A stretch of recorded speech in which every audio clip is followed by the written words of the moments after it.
નમસ્કાર વિદ્યાર્થી મિત્રો, હેપી એકેડેમીમાં આપનું હાર્દિક સ્વાગત છે. હું છું ભવદીપ સર અને ટેટટાટમાં ચાઇલ્ડ ડેવલપમેન્ટ અને પેડાગોજીની અંદર આપણે ગયા લેક્ચરની અંદર આરટીઈ ની વાત કરી હતી. આજે એવા જ મહત્વના ટોપિક વિશે વાત કરીશું અને આજનો ટોપિક છે મધ્યાહન ભોજન અને સર્વ શિક્ષા અભિયાન. તો ચલો શરૂ કરીએ.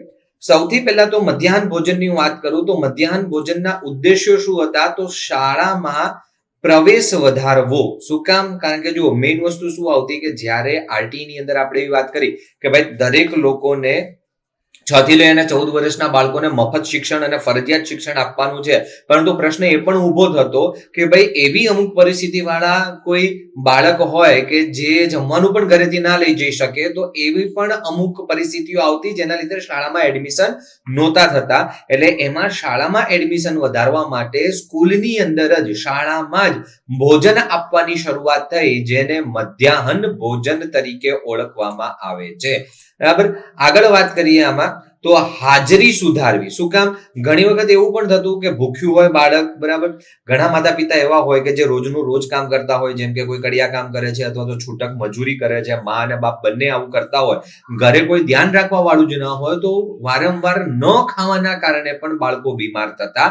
અને આ બધી વસ્તુઓ અટકાવી શકાય એના કારણે અહીંયા મધ્યાહન ભોજન શરૂ કરાવવામાં આવ્યું કે જેનાથી બાળક સ્કૂલમાં જ જમે અને સ્કૂલમાં જમી અને એને પોષણ મળે અને જેનાથી બીમાર ન પડે અને શાળામાં એની હાજરી રોજની રોજ રહે. પોષણની સ્થિતિ સુધારવા માટે એક વસ્તુ, જો આપણું દેશ જ્યારથી આઝાદ થયો ને એ આઝાદના ટાઈમથી અત્યાર સુધી કુપોષણ એ ટાઈમે બહુ હતું, તો આવી બધી યોજનાઓના કારણે કુપોષણ સ્તરમાં પણ ઘટાડો થયો છે. અને મેઇન વસ્તુ સામાજિક સમાનતા વધારવી, એટલે કે વિવિધ જાતિના લોકો, અલગ અલગ જાતિના અલગ અલગ વર્ગના લોકો એક સાથે બેસીને ભોજન લે તો એમાં વિશ્વ બંધુત્વની ભાવનાનો વિકાસ થાય. તો મધ્યાહન ભોજનના 4 ઉદ્દેશો યાદ રાખવાના છે. શાળામાં પ્રવેશ વધારવા માટે, રોજની હાજરી વધારવા માટે, પોષણની સ્થિતિ સુધારવા માટે અને સામાજિક સમાનતા માટે. ચલો આગળ જોઈએ તો મધ્યાહન ભોજન યોજના શરૂ ક્યાંથી થઈ? તો મધ્યાહન ભોજન યોજનાની શરૂઆત 15 ઓગસ્ટ 1995 થી થઈ ગઈ હતી. યાદ રાખજો, આજકાલની નથી. 15 ઓગસ્ટ 1995 થી આ શરૂઆત થઈ ગઈ હતી અને એને પછીથી કાયદાકીય રીતે દરજ્જો 2013 માં આપવામાં આવ્યો.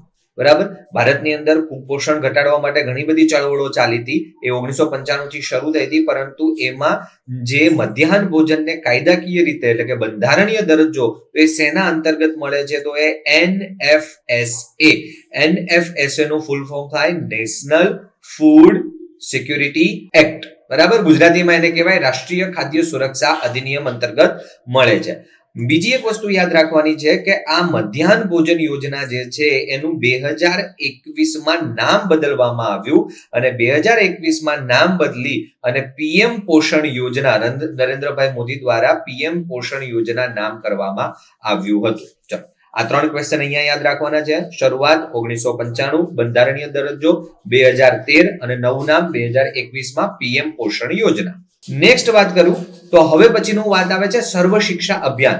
સર્વ શિક્ષા અભિયાન માટે અતિ મહત્વનો ક્વેશ્ચન આપણે જે યાદ રાખવાનો છે એ છે કે એનું સ્લોગન, એનું સૂત્ર શું છે? તો એનું સૂત્ર છે સબ પડે સબ બડે, મતલબ બધા જ ભણે ને બધા જ આગળ વધે.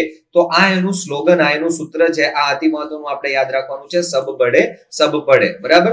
હવે સર્વ શિક્ષા અભિયાન જે છે એને શોર્ટ ફોર્મમાં SSA તરીકે પણ ઓળખવામાં આવે છે. તો ઘણીવાર SSA નું પણ ફૂલ ફોર્મ પૂછવામાં આવે છે. આની શરૂઆત કેવી રીતે થઈ? તો સર્વ શિક્ષા અભિયાન એ સમયબદ્ધ કાર્યક્રમ હતો, એટલે કે જૂના ટાઈમથી ચાલતો હતો. જે આપણે આરટીઈ ની અંદર વાત કરી હતી ને કે 6 થી લઈ અને 14 વર્ષના બાળકોને દરેકને મફત અને ફરજિયાત શિક્ષણ આપવાનું છે. તો પ્રાથમિક શિક્ષણ સુલભ કરવાનો હતો અને એ અધિકાર આરટીઈ અંતર્ગત આવ્યો. આરટીઈ 2009, જેની આપણે વાત ગયા લેક્ચરની અંદર કરી ગયા છે. હવે આના ઉદ્દેશ્યો શું હતા? તો સાર્વત્રિક પ્રવેશ મેળવવો. શું કામ? કારણ કે 6 થી લઈ અને 14 વર્ષના બાળકોની અંદર બધા જ લોકોનો અહીંયા પ્રવેશ મેળવી શકાય. ખાસ કરીને અહીંયા આપણે યાદ રાખવાનું છે કે વિદ્યાર્થીનીઓ એટલે કે બહેનો ભણી શકે, બાળકીઓ ભણી શકે, તો એ બાળકીઓ માટે અહીંયા સ્પેશિયલ આ વસ્તુ કરવામાં આવી હતી. એટલે જો વચ્ચે સર્વ શિક્ષા અભિયાનમાં બેટી બચાવો બેટી પઢાઓ આ પણ સ્લોગન હતું. અત્યારનું સ્લોગન શું છે? સબ બડે સબ પડે. બરાબર. બીજી વસ્તુ છે શિક્ષણમાં સમાનતા. દરેક બાળકને આર્થિક રીતે, ધાર્મિક રીતે, ધર્મ, જાતિ, લિંગના આધારે સમાન શિક્ષણ મળી રહે. આપણે આરટી ની અંદર વાત કરી હતી ને કે જે મૂળભૂત અધિકારો છે, તો અહીંયા એક વસ્તુ યાદ રાખજો કે સર્વ શિક્ષા અભિયાનમાં શિક્ષણમાં સમાનતા તો એ કયા આર્ટિકલ અંતર્ગત આવે છે? તો બંધારણના ભાગ 3 અને બંધારણના ભાગ 3 ના અનુચ્છેદ 15. યાદ રાખજો અનુચ્છેદ 15 શું કહે છે? તો ભારતના બંધારણનું ભાગ 3 નું અનુચ્છેદ 15 એવું કહે છે કે ભારતના નાગરિકને કોઈ પણ ધર્મ, જાતિ, જ્ઞાતિ, લિંગ કે રંગના આધારે એમાં કોઈ પણ પ્રકારનો ભેદભાવ કરી શકાતો નથી. અને અહીંયા ઉપરથી આ એસએસએ એટલે કે સર્વ શિક્ષા અભિયાનની અંદર શિક્ષણમાં સમાનતા લેવામાં આવેલી છે.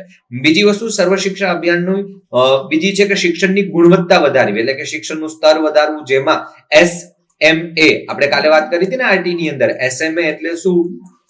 તો જે સ્થાનિક સંસ્થાઓ છે, school management committee, SMC, sorry my mistake, SMC, school management committee, તો એ ત્યાં આગળ જઈને અહેવાલો કરશે અને સ્કૂલનું જ્યારે નિરીક્ષણ કરશે ત્યારે સ્કૂલની અંદર શિક્ષકો વ્યવસ્થિત ભણાવે છે કે નહીં, શિક્ષણ સામગ્રી, દ્રશ્ય શ્રાવ્ય સાધનો અને એ સિવાય ઘણા બધી સામગ્રી ત્યાં આગળ ઉપલબ્ધ છે કે નહીં, સ્કૂલનું ઇન્ફ્રાસ્ટ્રક્ચર સારું છે કે નહીં, જેમ કે વર્ગખંડ, શૌચાલયો, પીવાનું પાણી શુદ્ધ આવે છે કે નહીં, આ બધી જ વસ્તુઓ એસએમસી એટલે કે સ્કૂલ મેનેજમેન્ટ કમિટી દ્વારા અવલોકન કરી અને ડીઈઓ એટલે કે ડિસ્ટ્રિક્ટ એજ્યુકેશન ઓફિસરને ત્યાં આગળ અહેવાલ આપવામાં આવે છે. અને આ બધું જ કયા અભિયાન અંતર્ગત કરે છે? એસએસએ સર્વ શિક્ષા અભિયાન અંતર્ગત કરે છે. બીજું, બાળકને શાળામાં ટકાવી રાખવું. એક ચોખ્ખી વસ્તુ છે, બાળકને જ્યાં ગમશે ત્યાં બાળક ટકશે.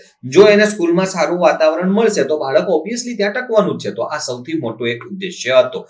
આગળ વાત કરીએ આપણે તો શરૂઆત ક્યાંથી થઈ? તો સર્વ શિક્ષા અભિયાનની શરૂઆત વર્ષ 2001 માં સંસદ દ્વારા કરવામાં આવી હતી. આ બીજો ક્વેશ્ચન છે. કોના દ્વારા કરવામાં આવી હતી? સંસદ દ્વારા કરવામાં આવી હતી.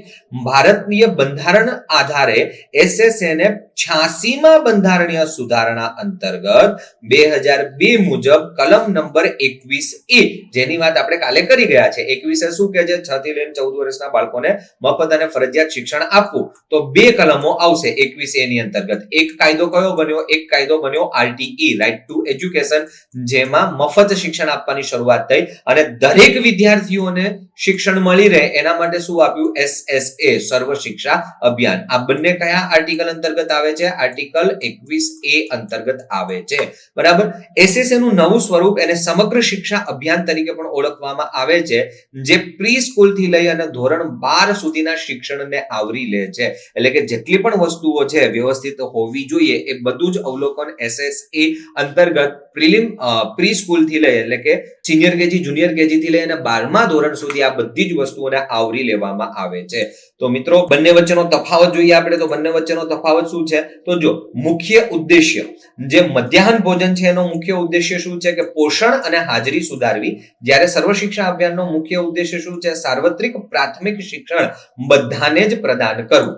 કેન્દ્ર બિંદુ શું છે? તો ભૂખ અને પોષણ સંબંધિત મુદ્દાઓ એ મધ્યાહન ભોજનનું કેન્દ્ર બિંદુ છે અને શાળાનું ઇન્ફ્રાસ્ટ્રક્ચર અને શાળાની ગુણવત્તા, શિક્ષણની ગુણવત્તા એ સર્વ શિક્ષા અભિયાનનું કેન્દ્ર બિંદુ છે. તો અહીંથી પણ ક્વેશ્ચન પૂછી શકાય છે. તો અહીંયા અતિ મહત્વના ટોપિક વિશે આપણે વાત કરી છે. આવા જ ટોપિક વિશે આજે આપણે આવતા લેક્ચરમાં પણ જોઈશું. ચેનલને લાઈક, શેર અને સબસ્ક્રાઇબ કરવાનું ભૂલતા નહીં.